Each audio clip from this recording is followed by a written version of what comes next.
नमस्कार मुलांनो, learn Marathi and maths मध्ये तुमचे स्वागत आहे. आज आपण इयत्ता 5वी मधील धडा 17वा धडा आमची सहल शिकणार आहोत. Today we are going to learn 17th chapter आमची सहल. Our picnic. ये है सहल मीन्स पिकनिक ट्रिप. तो let's start. This is the image given in your book. अब ये बुक में जो इमेज दिए है, चित्र दिया है, वहां पे देखिए एक स्कूल बस खड़ी है, बहुत सारे बच्चे स्कूल यूनिफॉर्म में खड़े हैं, 2 टीचर है और अगर आप देखोगे तो पेड़ों पे आम लटके हुए हैं, पैरट है, क्रो है. तो ये कहाँ पे आए हैं? आमराई. आमराई मीन्स मैंगो ऑर्किड, उसमें आए हैं. लेट्स सी बच्चे उधर क्या क्या देखते हैं. आमची सहल या गावच्या आमराईमध्ये गेली होती. Our school picnic went to a mango orchard in the village. सहलीला वर्गातील सर्व मुले मुली आल्या होत्या. All the boys and girls from the class had come for the picnic. बाईंनी सगळ्यांना जेवणाचे डबे व पाण्याच्या बाटल्या आणायला सांगितले होते. It is one day trip. Morning में निकल के शाम तक फिर से स्कूल में. तो इसीलिए teacher told everyone to bring their lunch boxes and water bottles. चित्रकलेचे साहित्यही बरोबर घ्यायला सांगितले होते. She also told them to bring drawing materials with them. अब उधर थोड़ा सा तो एक्टिविटी कुछ करेंगे तो हम नेचर ड्राइंग कर सकते हैं बच्चे उधर, इसलिए ड्रॉइंग मटेरियल भी मंगवाया था. आम्ही आमराईकडे निघालो. We started walking towards the mango orchard. रस्त्यावर वेगवेगळ्या आकाराची वेगवेगळ्या प्रकारची झाडे होती. On the road there were trees of different shapes, different types. झाडांची दाट सावली रस्त्यावर पडली होती. Dark means thick shade, dense shade. So thick shade of trees have fallen on the road. आम्ही रमत गमत झाडांचे निरीक्षण करत चाललो होतो. We were walking slowly and observing the trees. रमत गमत means not in a hurry. आराम से चलना, इधर उधर देखते देखते चलना, गाने गुनगुनाते हुए चलना, उसे बोलते हैं रमत गमत. निरीक्षण means observation. रस्त्याने जाताना बाईंनी विविध झाडांची माहिती आम्हाला सांगितली.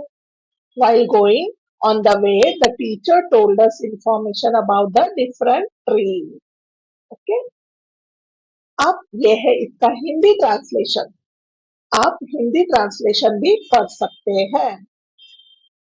अब यहाँ पे मैंने मराठी वर्ड, उसका इंग्लिश मीनिंग और हिंदी मीनिंग भी मैंने दे दिए हैं.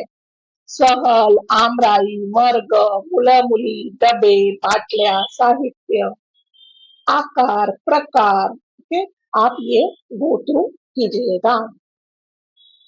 सेम यहाँ पे भी मराठी वर्ड, इंग्लिश मीनिंग और हिंदी मीनिंग दिया गया है.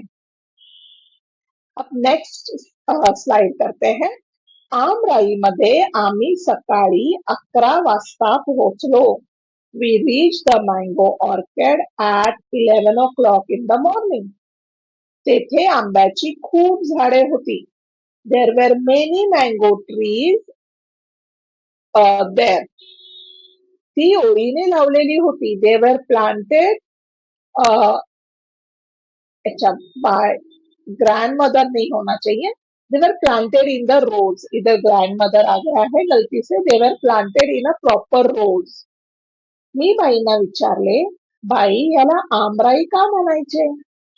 I asked teacher, madam, why is it called an orchid?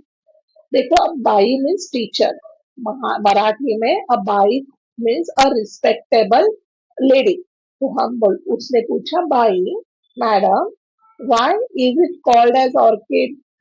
बाई म्हणाल्या, राई म्हणजे दाट झाडी. An orchid means a place with many thick trees. जिथे आंब्याची अनेक झाडे लावून जोपासलेली असतात त्याला आमराई म्हणतात. Where many mango trees are planted and taken care of. जोपासणे means taken care. Okay? त्याला आमराई म्हणतात. That place is called mango orchid. पोपट, कोकीळ, चिमण्या, कावळे, साळुंक्या असे कितीतरी पक्षी झाडावर बसले होते. पोपट मीन्स पॅरेट, कोकीळ मीन्स कुकू, चिमण्या means sparrow, Kawale means crows, and साळुंक्या means मैना. They were sitting on the tree. The, the many birds were there. त्यांचा किलबिलाट चालला होता. They were chirping loudly. बहुत सारे जब आते हैं बर्ड्स तो बहुत चर्पिंग होती है. पक्षी आनंदाने उड़त होते. The birds were flying happily. Obviously, they are in a mango orchid. जो उनको शेर भी मिल रही है, नेस्ट भी मिल रहा है, खाने के लिए मैंगोज भी मिल रहे हैं, तो देवर हैप्पी. आम्ही भी आनंदाने बागरत होतो. तो ऐसा अगर नेचर रहा तो हमें भी हैप्पी, हम भी हैप्पी हो जाते हैं. So we were also enjoying and playing. आनंदाने बागडणे मीन्स आनंदाने हॅपीली प्लेइंग. आम्ही लपाछपी, शिवणापाणी, ऊन सावली असे खेळ खेळत होते. So they played many games like hide and seek play किया उन्होंने. अब ये इसमें से बहुत सारे लपा छपी मीन्स हाइड एंड सीक, ऊन सावली और शिवना पानी. अभी ये तो मैंने भी कभी खेले नहीं है गेम, पर एक टाइप के गेम होंगे. वाऱ्याने पडलेल्या कैऱ्या गोळ्या केल्या. We collected the fallen raw mangoes. Okay. और कैसे थे, उन्होंने तोड़े नहीं, जो विंड से नीचे गिर गए थे ना वो उठाए उन्होंने. सगळ्या कैऱ्यांचा चट्टा मट्टा केला. चट्टा मट्टा करने में बहुत अच्छे से खाना, पूरा खत्म कर देना. आम्ही सहभोजन केले. We all ate food together. बहुत ही मजे किए हैं बच्चों ने इधर. ये है इसका Hindi translation and again Marathi word, English meaning and Hindi meaning. से आप स्टॉप करके भी ये कर सकते हैं, पढ़ सकते हैं. त्यानंतर बाईंनी आम्हाला चित्रे काढायला सांगितली. After that teacher told us to draw pictures. आंब्याच्या झाडावर पोपट आंबा खातो असे चित्र मी काढले. तो बच्चे ने कौन सा चित्र निकाला, बनाया? I drew a picture of parrot eating a mango on a mango tree. कोणी कैऱ्यांनी लगडलेले झाड काढले. कैरी मीन्स लॉ मैंगोज और लगड़लेने मीन्स बहुत सारे ट्रीज. बहुत सारे मैंगोज जब आते हैं, बहुत सारे फ्रूट्स किसी झाड़ पे आते हैं तो उसे बोलते हैं फळांनी लगडलेले झाड. ओके. तर कोणी खूप पक्षी पक्षी बसलेले आंब्याचे झाड काढले. तो किसी ने some drew mango trees with many birds sitting on it. तर कोणी कैऱ्या गोळा करणारी खेळणारी मुले काढली. Some drew picture of orchid, some drew picture of children collecting raw mangoes and playing. बाईंनी सर्वांची चित्र बघितली. The teacher appreciated everyone's drawing. त्यांनी आम्हाला कैरी व आंबा यातला फरक सांगितला. She told us the difference between raw mango and ripe mango. Have you ever tasted raw mango?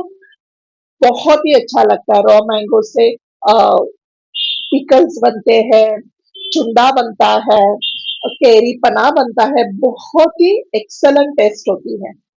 कैरी पासून, आंब्यापासून बनवल्या जाणाऱ्या वेगवेगळ्या पदार्थांची नावे सांगितली. She told us the names of different food items made from raw mango and ripe mango. Okay. Again this is a Hindi version. Then this is English meaning, Hindi meaning. सायंकाळी आम्ही घरी परतलो. दिवसभर खेळून बागडून आणि रामपर्यंत चालून देखील आम्ही थकलो नव्हतो. In the evening we return home. Even after playing, moving around the whole day, we did not feel tired. सच बात है, जब हम पिकनिक के लिए जाते हैं हम बहुत मस्ती करते हैं, हमें बिल्कुल टायर्डनेस नहीं लगती. उलट आम्हाला खूप उत्साही व आनंदी व ताजेतवाने वाटत होते. उलट means instead. Okay. Instead, we felt very excited, happy, and fresh. Utsahi means excited, Anandi means happy, and ताजे तवाने means fresh. English meaning, Hindi meaning. तो बच्चों, हमने ये सहल पिकनिक से क्या सीखा? आपण या सहलीमधून काय शिकलो? निसर्गाच्या सानिध्यात गेल्यावर आपण फक्त खेळत नाही तर खूप काही शिकतो. हम जब नेचर के साथ होते हैं तो हम सिर्फ खेलते नहीं, हम बहुत कुछ सीखते हैं. झाडे, पक्षी आणि फळे यांची माहिती आपल्याला आनंद देत असतोय. So we get lot of information and happiness knowing about the trees, birds, fruits. चला आपणही निसर्गावर प्रेम करूया. So we should love nature and we should take care of it. How will you take care of it? Planting trees, not unnecessarily cutting it, saving the water. Okay, water is a part of nature, and taking care of us because we are also a part of nature. We as a human being is also a part of nature. So taking a good care of us, taking a good care of our family and taking a good care of our surrounding will prove that we truly love our nature. Okay? अब यहाँ पे मैंने समानार्थी शब्द दिए हुए हैं. सहल, फेरफटका, भ्रमंती, आमराई, आंब्याची बाग, वर्ग, इयत्ता तुकडी, डबा, भोजन पेटी, बाटल्या, कुप्या. आप एक एक करके सारे सिनोनिम्स वर्ड देख लीजिए. आप अलग से बुक बनाइए और बुक में लिखना शुरू कीजिए. वैसे ही विरुद्धार्थी शब्द, एंटोनिम इन मराठी. यहाँ पे पटाखे फूट रहे हैं. आई डोंट नो आज क्या है, पर बहुत टाइम से पटाखे इधर फूट रहे हैं. ओके, सो ये ऐसे हमने हमारा आमची सहल चैप्टर खत्म किया है. अब नेक्स्ट सेशन होगा उसके question answers. I hope you have like this session. Do like, share, subscribe और बोलिए हर हर महादेव.